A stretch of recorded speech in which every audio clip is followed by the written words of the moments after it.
Dios me usa, Dios me habla, Dios esto, Dios me usa en esto, Dios me usa en esto otro. A este hombre Dios lo usaba también, lo usaba poderosamente, y podemos decir, ya estoy hecho porque ya tengo un ministerio, ya estoy hecho porque Dios me habla, ya estoy hecho, ya nada me puede pasar. Un hombre de Dios no tiene temor, un hombre de Dios permanece fiel, un hombre de Dios no se esconde ante las circunstancias, no huye del lugar. Y el Espíritu Santo, no es cierto. No, pero ayer me dio por recoger mi recámara y limpiar y no, o sea, sí lo hago, o sea, no piense que no lo hago, o sea, sí lo hago, pero me dio por hacerlo algo extremo, o sea, extremo. Y pintar, entonces para no hacer la larga estaba yo pintando y estaba recogiendo y empecé a limpiar muy bien, y en eso me encontré una nota, porque yo escribía mucho, tenía diarios, y me encontré una nota de mí misma, pero de hace más de 6 años. Fue por cuando yo tenía como 17, tal vez 16. Hace mucho. El próximo domingo voy a cumplir 22, hermanos. Acepto de 500 para arriba. De menos, no. Entonces la nota dice así. Presten mucha atención. Yo en ese momento pues me sentía tan horrible para escribir esto. Decía, tengo mucho miedo, y una carita bien rara, no sé por qué puse eso. Miedo a ser inmune al pecado y que mi corazón... Ay, no voy a llorar, yo no quiero llorar. Y que mi corazoncito se ponga duro. Te pido que no dañes a mi familia por mi culpa, porque es que yo era...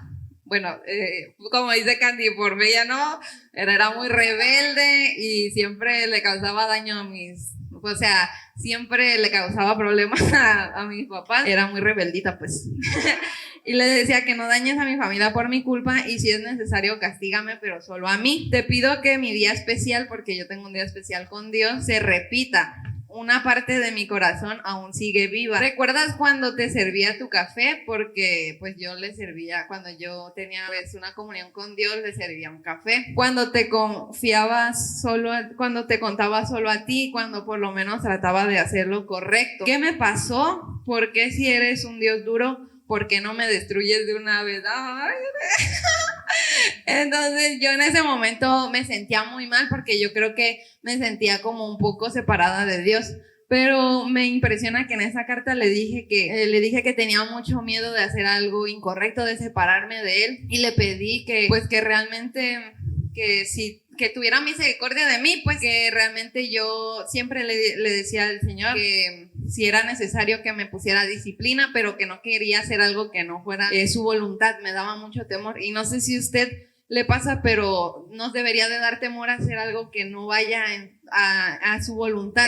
Y entonces en ese momento me sentía muy mal, me sentía triste. Hubieron veces en donde me quería morir. Realmente yo batallaba con depresión, con ganas de, pues me salí de mi casa también, y también de repente quería pues salirme de nuevo, o sea, de que me llegaban pensamientos malos.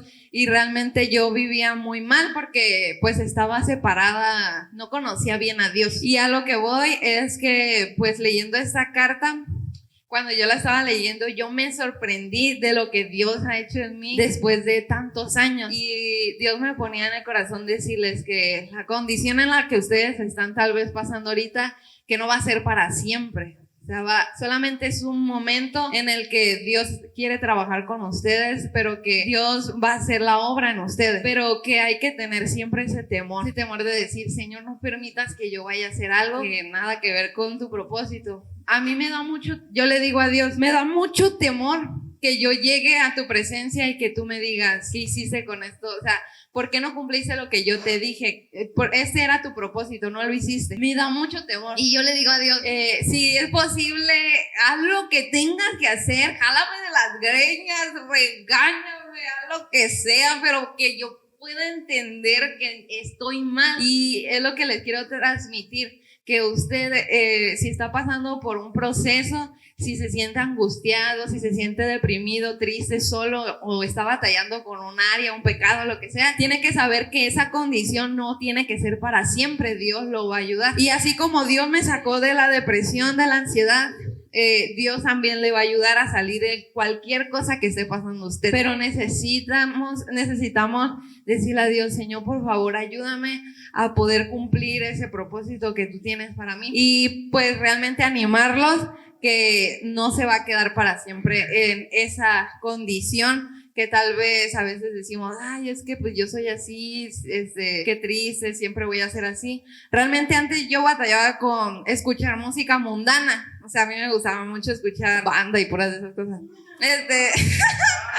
Pero realmente ahorita eso ya no me mueve, o sea, como antes ya no. Antes tenía muchas cosas que ahorita realmente Dios me ha transformado poco a poco, pero ha sido algo que realmente es por la gracia de Dios. Dios es el que me ha cambiado. Poco a poco, aún tengo muchos detalles que cambiar, pero la Nancy que escribió esa carta no es la Nancy de ahora, ¿saben cómo? Entonces realmente esa persona que ustedes ahorita no va a ser en un año, no va a ser en 2 años. A veces nos deprimimos pensando que siempre va a ser así, o sea, que su vida siempre va a ser así. Pero no es cierto, eso es una mentira del diablo. En ese momento yo me sentía que siempre me iba a quedar así, triste, deprimida, amargada, mal, desobediente. Y realmente Dios ha transformado mi vida. Yo no me imaginaría que en ese momento, que dentro de 7 años estuviera tocando un instrumento con mis 2 hermanos, o que estuviera aquí enfrente de ustedes.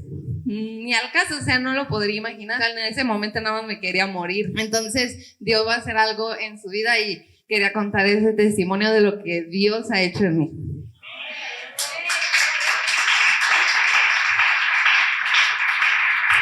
Gloria a Dios, porque ya está la recámara limpia. Bueno, pues vamos a pasar, amén, a la palabra, portador de la palabra. Vamos a darle un aplauso al Señor por la vida de Dani. Denle un fuerte aplauso al Señor.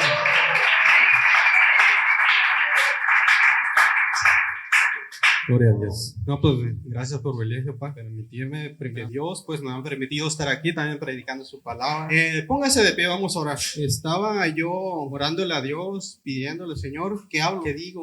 ¿Sobre qué puedo hablar? ¿Sobre qué quieres que le hable a tu pueblo? Y sí, Dios respondió. Y primeramente esta palabra que me dio el Señor no nada más es para usted, sino para mí principalmente, porque yo soy el que les voy a leer lo que Dios quiere para nuestras vidas, lo que de repente podemos estar batallando en nuestra vida, porque toda palabra es para todos. Todo lo que se predica aquí es para todos, y es para salvar su vida espiritual, porque en su momento le va a suceder todo. Imagínense, tenemos que estar muy atentos. Por eso dice: si escuchares atentamente la voz de Dios, o sea, te prosperará, te bendecirá. Pero si no escuchas, será todo lo contrario. ¿Por qué? Porque Dios prueba la palabra. En cuanto salimos de aquí, sucede la misma circunstancia, lo mismo que se predica aquí. Bueno, ahora tienes que vivirlo allá afuera. Ahora tienes que estar atento. Por eso dice: es que estemos atentos a lo que sucede en nuestras vidas, y que guardemos la palabra en nuestra mente y en nuestro corazón. Porque si alguna falla, alguna sí responde, alguna de ellas. O el corazón o es la mente, porque dice que tenemos que cuidar nuestra mente y nuestro corazón para que no venga el enemigo a atacarnos. Ahora lo voy a invitar a la palabra de Dios, que está en Primera de Reyes 19, 2 al 3. Puedes decir un fuerte amén cuando lo tengas. Primera de Reyes 19, 2 al 3. Gloria a Dios. Y dice así: entonces envió Jezabel a Elías, a un mensajero, diciendo: así me hagan los dioses y aún me añadan, si mañana a estas horas yo no he puesto otra persona como uno de ellos. Viendo pues el peligro, se levantó y fue para salvar su vida, y vino a Berseba, que está en Judá, y dejó ahí a su criado. Y hasta ahí la vamos a parar. Yo creo que todos hemos escuchado sobre Elías, conocemos parte de la historia de Elías, y conocemos que es un hombre de Dios, un hombre de fuego, un hombre que oraba y el fuego caía, y demasiado usado por Dios y enviado. Pero dicen que ese hombre una vez fue a predicar, pero fue a profetizar sobre lo que iba a pasar el pueblo que se había alejado de Dios. Dice que ese hombre Dios lo envió y que fue a profetizar desnudo. No se preocupe, yo no voy a hacer eso. Elías lo hizo. No se preocupe, yo no voy a hacer eso. Más se vale. No se preocupe, fue el profeta Elías que hizo eso. Pero oró porque ese pueblo había habido reyes que el primero pecó, y ahí sí vemos en que cada de los reyes que tomaba el reinado pecaba, y cada vez iba más peor, iba de peor en peor esa situación. Y si podemos ver, fueron 7 reyes, 7 generaciones, y la palabra de Dios dice que Dios visita la maldad de los padres, primera, segunda, tercera, hasta la 4ª generación, pero en este caso fueron 7, el número perfecto de Dios, el número 7, en el cual ya después levantó a un hombre que cambió la historia, un hombre que fue transformado después. Amén. Pero, ¿qué voy con esto? Elías dice que era un hombre de Dios, pero dice que fue a ese lugar a levantar un altar. Y en este momento, en estos días, mi papá nos habló que teníamos que levantar un altar para Dios dentro de nuestra casa, dentro de nuestra familia. Tenemos que hacerlo, pero ¿con qué?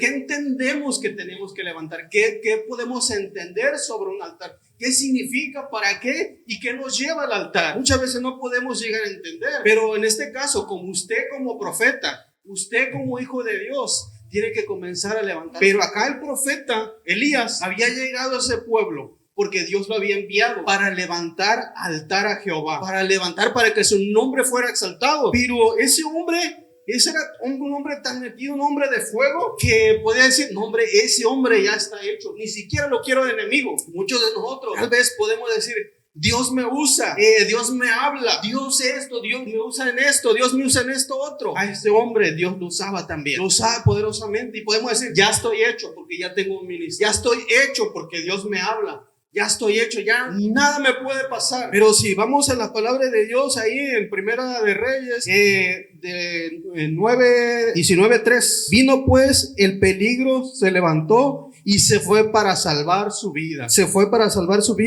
Y vino a Beerseba, que está en Judá, y dejó allí su criado. Un hombre de Dios no tiene temor. Un hombre de Dios permanece fiel. Un hombre de Dios no se esconde ante las circunstancias, no huye del lugar, sino se queda. Y esta palabra, no crea que no es para mí, principalmente es para mí. Y Dios me habló tanto en esta palabra que en esta palabra la titulo como ¿cómo está tu altar en tu vida? ¿Cómo está el altar en tu familia? ¿Cómo estamos levantando ese altar?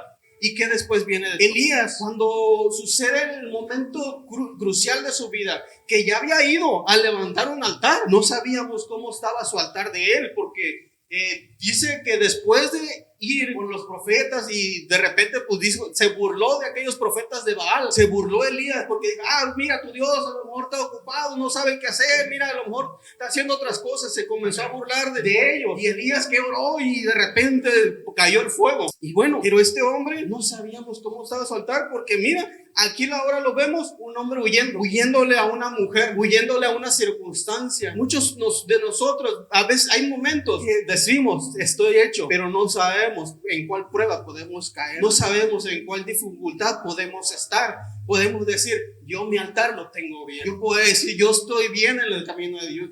Yo puedo caminar, yo las puedo, todas puedo decir. El profeta Elías ya había derramado fuego, por medio de lo que él había profetizado, había dicho, va a descender fuego, y descendía fuego. Y Dios lo escuchaba, Dios lo respaldaba, pero no sabíamos cómo era no sabíamos si verdaderamente confiaba. Pero donde puedo ver aquí, ese hombre estaba huyendo por su vida y estaba huyendo de una circunstancia, una dificultad. Si a Elías le pasó eso, ¿qué esperamos usted y yo? ¿Qué esperamos? ¿Nos vamos a confiar? ¿Vamos a seguir adelante? ¿O tal vez vamos a huir como estaba haciendo Elías? Puede llegar a tu vida eso. Elías deseaba morirse, y lo podemos ver en el versículo 4. Y se fue al desierto un día en camino, y vino y se sentó debajo del enebro, deseando morirse. Cuando un hombre verdaderamente está metido en la presencia de Dios, no le vienen esos pensamientos. No le viene eso, porque está confiado. El que está en Jehová vive confiado. Pero muchas veces viene una circunstancia y huimos del peligro, huimos de la circunstancia, huimos de los momentos difíciles, huimos muchas veces hasta de la presencia del Señor, en refugiarnos el pecado, en refugiarnos en nuestra propia circunstancia, en nuestra tristeza, en el que no, ya no tiene solución esto, ya no va a pasar nada. Así se sentía Elías, no, me van a matar. Le estaba huyendo a una circunstancia, le estaba huyendo a alguien que sí puede matar la carne, pero no puede matar el espíritu. No puede matar el espíritu que hay dentro de nosotros. Pero él está huyendo para salvar su vida, diciendo que dice el Señor, dice, el que quiera encontrar su vida la perderá, pero el que la pierda la hallará por mí, dice el Señor. Pero muchas veces sucede una circunstancia que decimos, no, pero ¿para qué predico? No, ¿para qué hago esto? Si nada está funcionando. Y está hablando del varón de Dios que derramaba fuego, que oraba. Estoy hablando de ese hombre. Y luego lo vemos en el versículo 5, que sigue diciendo, y echando de debajo del enebro, se quedó dormido. Un hombre de Dios, cuando entra el miedo, cuando entran las dificultades, nos podemos llegar a dormir en el mundo espiritual, no en la carne. Pero este hombre sí estaba dormido en la carne, sí estaba dormido. Y que en vez que estuviera orando como lo hizo ese día, para que el fuego fuera derramado, para que se mostrara a Dios con poder, estaba dormido ese hombre, estaba completamente dormido. Imagínese, usted en una circunstancia difícil, ¿va a poder dormir? No puede dormir. Tal vez a lo mejor sus pestañadas se echan, pero no puede dormir correctamente porque hay un problema, hay una circunstancia. Pero Elías había levantado un altar, pero no había edificado el suyo correctamente. Muchas veces a lo mejor no lo estamos haciendo correctamente. Dice el dicho, camarón que se duerme se lo lleva la corriente, ¿no? O Jonás que se duerme se lo traga un pez, ¿no? Muchas veces no podemos dormir si no está correctamente nuestro altar. Podemos ir tal vez a levantar otros altares, pero el de nosotros, ¿cómo está? Y lo digo primeramente por mí, porque Dios me habló eso. ¿Cómo está tu altar? ¿Quieres ir a abrir? ¿Quieres ir a levantar otro altar? ¿Y el tuyo cómo está? El hombre de Dios, lo seguimos viendo más adelante. Entonces miró y aquí la cabecera, dice, y echándole debajo del enebro, se quedó dormido. Y aquí luego un ángel le tocó y le dijo, levántate y come. Entonces él miró y he aquí su cabecera, una torta cocida sobre las ascuas y una vasija de agua. Comió y bebió y volvió a dormirse. Muchas veces podemos aún estar comiendo comida espiritual, pero no sabemos qué es lo que comiendo porque seguimos dormidos. Puede estar la presencia de Dios en nuestra casa, puede estar la presencia de Dios en nuestro trabajo, pero seguimos dormidos, caminamos dormidos. Pero este hombre se durmió en la dificultad, se durmió en la circunstancia, se durmió en el momento difícil. Y a pesar que era un hombre de Dios, un hombre de fuego, y seguimos viendo más adelante.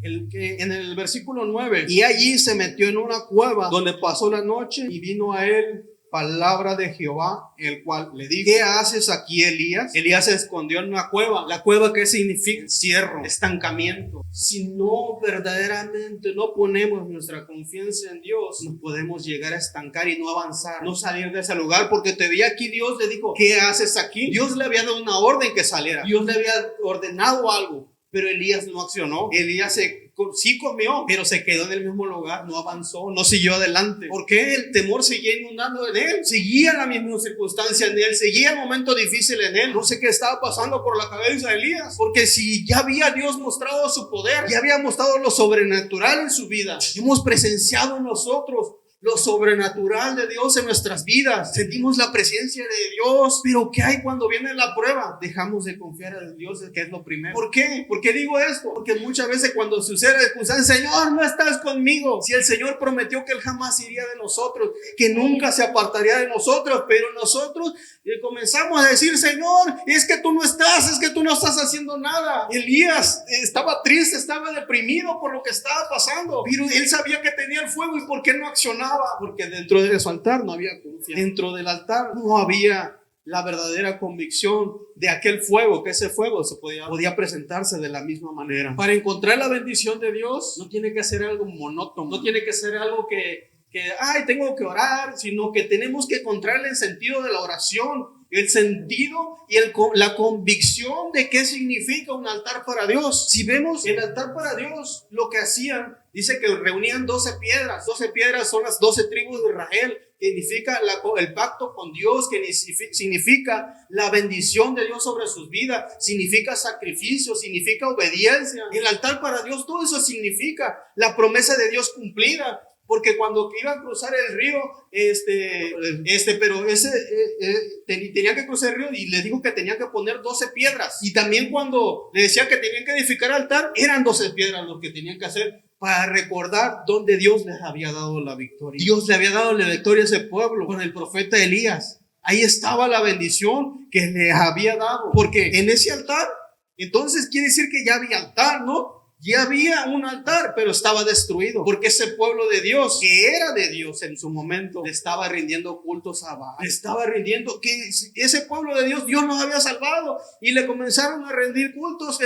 Tenían unos profetas que eran de Baal, que le decían lo que les gustaba, lo que querían, y ahí tenían a alguien que los controlaba, Jezabel, y que quería destruirlos. Estaban dormidos todo ese pueblo, porque el altar se había dicho que jamás el fuego se tenía que apagar, sino que constantemente tenían que meterle para que ardiera ese altar, que constantemente, que no se iba a apagar, sino que se iba a mantener. Y el altar también significa sacrificio. Cuando fueron a crucificar al Señor, lo llevaron a un monte alto. Cuando oraba el Señor, oraba en un monte alto. Pero ¿qué te quiero decir con esto? Muchas veces, si tú estás abajo, no vas a poder entender lo de arriba. Si tú estás abajo, no vas a, ni quieras entender lo que está arriba. Tienes que subir para poder entender lo que hay arriba. Tenemos que subir a hacer el altar para Dios. Tenemos que subir para poder confiar en Dios. ¿Y qué subir? Subir es morir, como lo hizo el profeta, como lo hizo Abraham, que iba a matar a su hijo. Iba a haber un sacrificio, que todavía el Señor le dijo: entrégame a tu hijo, tu único hijo. ¿Qué estás ofreciendo? ¿Qué estamos ofreciendo para Dios? ¿Lo mejor o lo que nomás nos sobra, lo que nos falta, o lo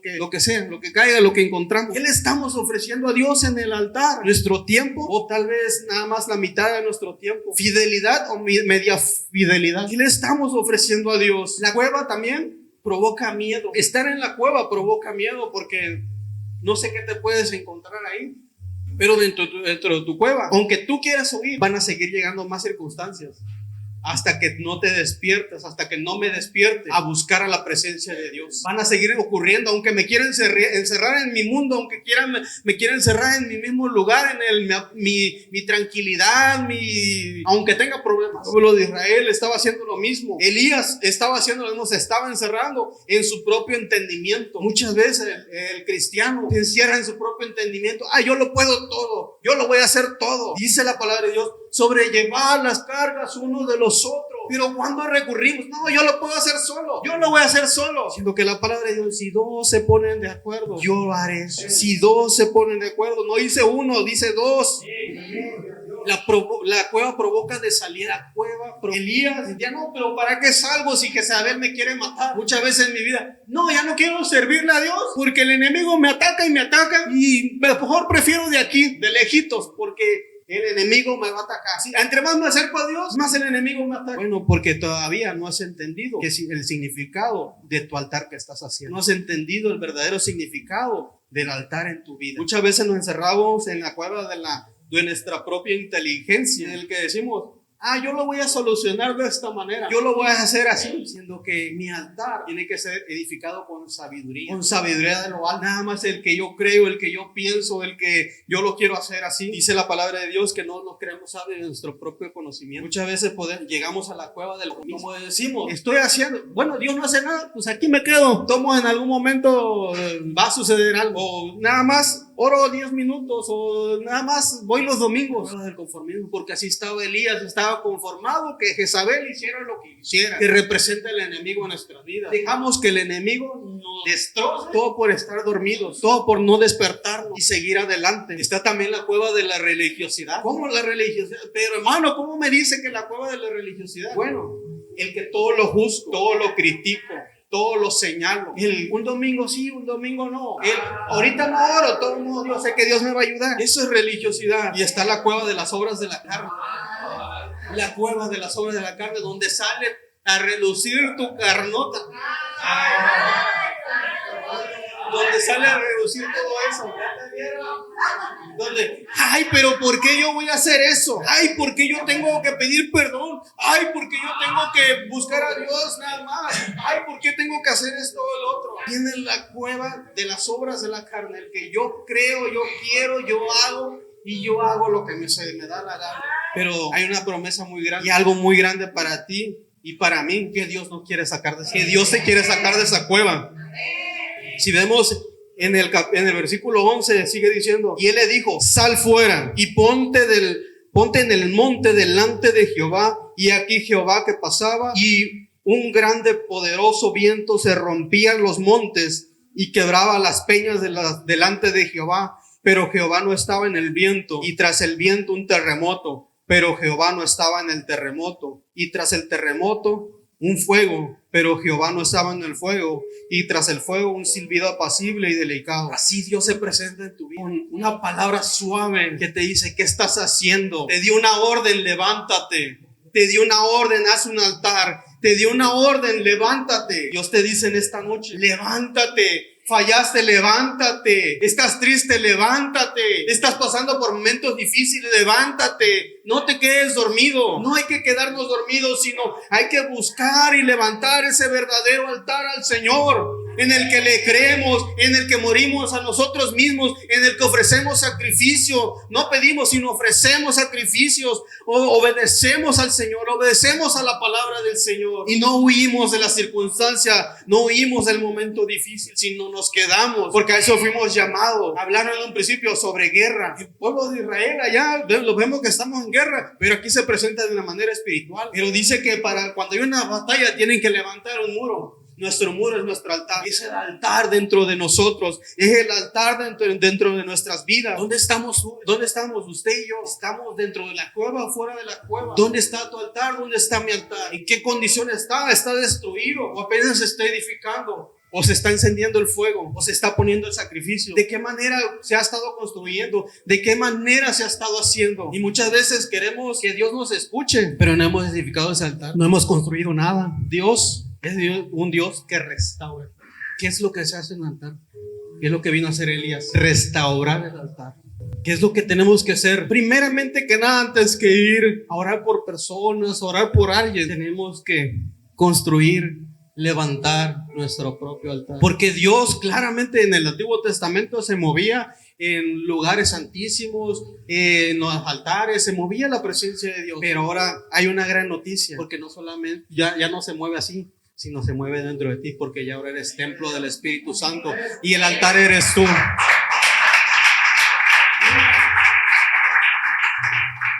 El altar eres tú. En ti está el Señor. Pero necesitas ver cómo está el altar en tu corazón, cómo está el altar en tu vida. Yo me hacía muchas esas preguntas. Decía, Señor, ¿cómo podré o cómo puedo edificar verdaderamente el altar? Sí podemos leer un versículo, podemos hablar de la palabra de Dios, pero ¿cómo verdaderamente podemos hacer ese altar para Dios? Y más que nada, ¿cómo podemos cuidarnos después de ese altar de Dios? Porque Elías construyó el altar otra vez, y después que vino una prueba, vino guerra para con él. Tenemos que estar cuidadosos por el altar que estamos haciendo, porque el enemigo va a venir a destruir lo que tú estás construyendo. Jezabel era una de las que quería destruir ese altar, quería destruir lo que estaban haciendo para con Dios. Alguien va a llegar a tu vida para querer destruir lo que estás construyendo, no sé, un familiar, lo que sea, pero va a usar las circunstancias que menos te esperes, el enemigo, para poder destruir ese altar, para destruir eso que estás formando. Pero no tenemos que confiar como lo hizo Elías, que sí oró y el fuego descendió, pero su altar no estaba fuerte, su altar no estaba realmente construido, porque había temor todavía en él, quería salvar su vida, quería que no fuera matado como los otros que estaban siendo matados y que también habían sido encerrados, tenían temor de Jezabel. Imaginen, una persona de 800 tantos profetas que había, tenían el temor. Pero muchos de nosotros tenemos, se puede decir, tal vez algunos el altar destruido, tal vez no hay sacrificio en el altar, o tal vez no ha sido derramado el fuego, porque tiene que tener todos los complementos. Tiene que haber fuego, tiene que haber sacrificio. Elías oró y el fuego descendió en ese momento.